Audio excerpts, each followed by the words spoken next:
पिछले दिनों की अगर बात करें तो डीएपी की यानी कि डेमोक्रेटिक आजाद पार्टी की, तो इस पार्टी में कुछ गहमा गहमी चल रही थी।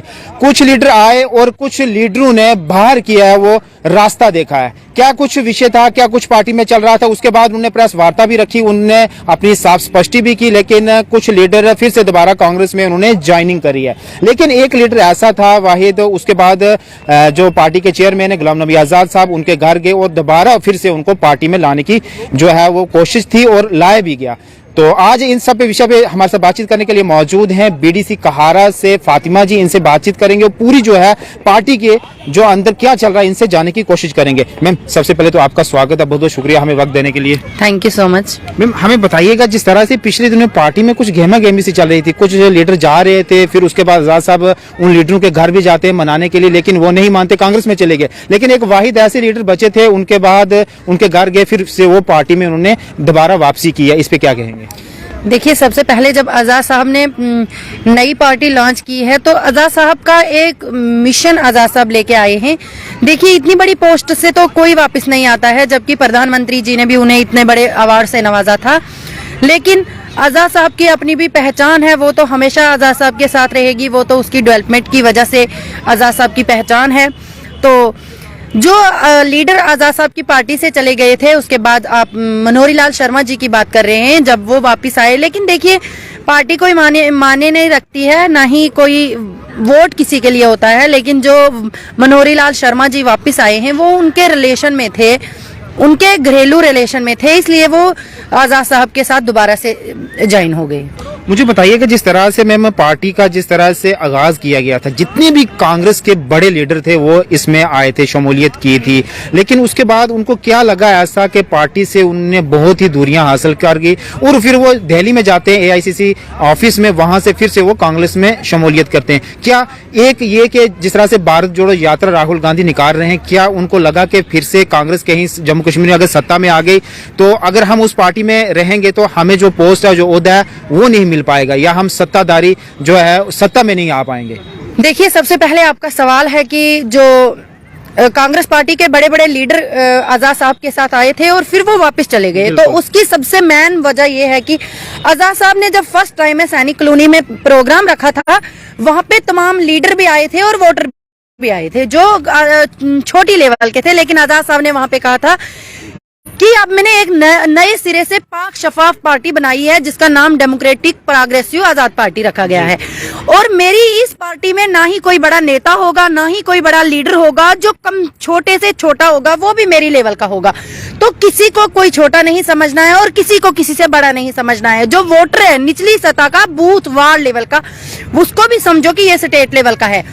कुछ जो चंद लीडर हैं, जो मुनाफिक लीडर हैं, जो आजाद साहब को छोड़ के दोबारा से कांग्रेस पार्टी ज्वाइन की, उन्होंने ये आजाद साहब के वोट जब सुने उन्होंने मीटिंग में, और आजाद साहब ने कहा कि जिनको धन दौलत की शौक होगा, जो कांग्रेस पार्टी में दौलत जमा करते आए हैं, वैसे इंसानों के लिए मेरी पार्टी में कोई जगह नहीं है, चाहे तो आप अभी से हमारी पार्टी से रिम्यू हो जाए। उन्होंने ये भी कहा था कि जितना भी युवा होगा उसको जोड़ा जाएगा। कितना लगता है आपको, कितना लगता है कितना युवा इस पार्टी में? बिल्कुल, बहुत सारे युवा हैं और 100% आजाद साहब जो बोलते हैं उस पे खरे उतरते हैं। अच्छा। हमें पूरा भरोसा है और आजाद साहब की जितनी बातें भी होती हैं वो तमाम रिटर्न में आती हैं और इंशाल्लाह आजाद साहब उन पे अमल भी करते हैं। और जो लीडर चले गए हैं यहाँ से, उनका भी इंशाल्लाह बुरा हाल होगा, क्योंकि एक वाहिद रियासत जम्मू कश्मीर में अगर गरीब की, यूथ की, बुजुर्गों की बात करेंगे और वो गुलाम नबी आजाद साहब है, उसके अलावा कोई नहीं। जिस तरह से कांग्रेस प्रदेश के जो अभी प्रेसिडेंट है विकार रसूल वानी, वो इल्जाम लगाते हैं कि आजाद साहब आए थे एक नेशनल पार्टी बनाने में, उसके बाद रीजनल पार्टी बनाई, लेकिन अब तो उनकी डिस्ट्रिक्ट लेवल की पार्टी नहीं रही।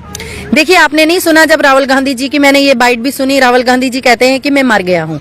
क्यों नहीं? जब तक आजाद साहब उनकी पार्टी में थे तो वो कितनी शानदार बाइट देते थे, आपने देखा था कि कितने चमकते धमकते थे वो। आज वो कहते हैं मैं मर चुका हूँ। आप लोग, बहुत सारे लोग बैठे होते हैं, कहते हैं आप लोग देख रहे होंगे मुझे, लेकिन मैं यहाँ पे नहीं हूँ, मैं मरा हुआ हूँ। इसका क्या मतलब है? कि वो खुद मर रहे हैं आजाद साहब के बिना। उनका कोई वजूद नहीं है। जो विकार रसूल साहब की बात करते हैं, हम उनकी भी रिस्पेक्ट करते हैं, क्योंकि हम किसी को कुछ नहीं बोलेंगे, लेकिन इतना कहेंगे, जब ये प्रेसिडेंट की बारी आई थी, इसने आजाद साहब से ही सपोर्ट करवा के चेयर हासिल की थी, लेकिन आज उसको चीयर्स मिलने के बाद वो आजाद साहब की खिलाफ वर्जी इतनी क्यों करते हैं? क्यों? इसकी मेन वजह तो ये है कि वो आजाद साहब, वो चाहते थे आजाद साहब कांग्रेस पार्टी में रहे, आजाद साहब से ही उनका नाम था। अब मुखालफत तो वो डट के करेंगे क्योंकि उनका कोई वजूद नहीं रहा। रियासत जम्मू कश्मीर में आजाद साहब के नाम से उनकी कांग्रेस पार्टी चलती थी, अब कुछ नहीं है, अब कांग्रेस पार्टी खत्म हो जाएगी। लेकिन आजाद साहब ने कांग्रेस को एक बड़ा लंबा अरसा जो है वो कांग्रेस में गुजारा है, लेकिन कहीं ना कहीं जिस तरह से अगर हिमाचल की अगर बात करें, जब वहाँ इलेक्शन हो रहे थे उनने बड़ी तारीफ की थी कि कांग्रेस यहाँ फिर से सत्ता में आई और अपनी सरकार बनाई है। क्या आजाद साहब को कांग्रेस की फिर से याद सता रही है? देखिए, आजाद साहब का इतनी बड़ी शख्सियत है कि अभी वो बीजेपी वालों ने इतने धोखे किए आवाम के साथ, लेकिन कभी आपने आजाद साहब के मुंह से ये नहीं सुना होगा कि उसने किसी की मुखालफत की है, क्योंकि आजाद साहब किसी पार्टी की मुखालफत नहीं करते हैं, किसी को निशाना नहीं साधते। जब भी वो बात करते हैं वो डेवलपमेंट की बात करते हैं, लैंड गारंटी चाहते हैं, जॉब गारंटी चाहते हैं, रोशनी एक्ट को वापस करवाना चाहते हैं। बाकी कोई किसी पे निशाना आज तक आजाद साहब ने नहीं साधा है और ना ही साधेंगे। क्या आने वाले वक्त में जिस तरह से अगर पार्टी की अगर बात करें तो सारे लीडर भाग रहे, क्या और इससे पार्टी मजबूत होगी, युवा आएगा और भी कोई लीडर बाकी पार्टियों से आएंगे, इसमें शमूलियत करेंगे? देखिए, सबसे पहले तो आजाद साहब को किसी लीडर की जरूरत नहीं है। आजाद साहब को ना ही किसी बहुत नहीं नो, मैं कहती आजाद सुनिए मेरी बात, पार्टी किसी लीडर से नहीं चलती है, पार्टी वोटरों से चलती है। और पार्टी जिनके साथ नाइंसाफी हुई है, आजाद साहब का काम आधा अधूरा रहा है, वो उस काम को पूरा करने आते हैं। वो चाहे फिर एम्प्लॉय की बात हो या फिर जो ड्रग्स के शिकार हो रहे हैं वो उनको दूर करेंगे, लैंड गारंटी वापस लाएंगे, जॉब गारंटी वापस लाएंगे। ये तमाम आजाद साहब का मिशन है। बाकी आजाद साहब को किसी लीडर की जरूरत नहीं है, वो उनकी अलग से पहचान है। जितने लीडर चाहेंगे तो वो अगर वापस भी जाएंगे, कोई रोक नहीं है, क्योंकि आजाद साहब जो मुस्तहिक हैं, जो गरीब हैं, जो यूथ गिरी हुई है, उसको उठाने के लिए आए हैं। आज देखिए, रहबरे खेल टीचर्स कब से प्रोटेस्ट में बैठे हुए हैं, उनके पक्ष में कोई आके खड़ा नहीं हो रहा है।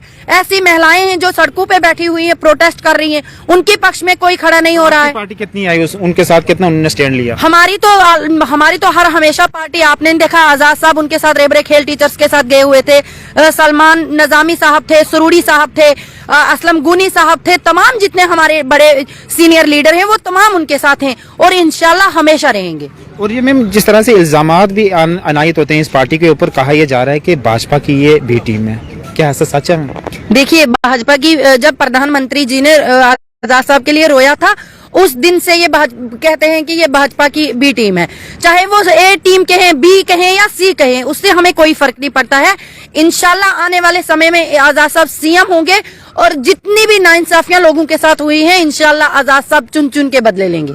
चले मैम, बहुत बहुत शुक्रिया हमारे से बातचीत करने के लिए। तो हमारे से बातचीत करने के लिए मौजूद थे फातिमा जी। जिस तरह से ये कहारा से बीडीसी हैं और साफ तौर पे इनका कहना है कि जिस तरह से आने वाले वक्त में अगर जम्मू कश्मीर में इंतखाबात होते हैं तो जिस तरह से सरकार अगर डीएपी की बनती है, यानी डेमोक्रेटिक आजाद पार्टी की, और गुलाम नबी आजाद साहब जिस तरह से जम्मू कश्मीर के मुख्यमंत्री होंगे और जितने भी लोगों के पेंडिंग काम है उस कार्यालय में होंगे।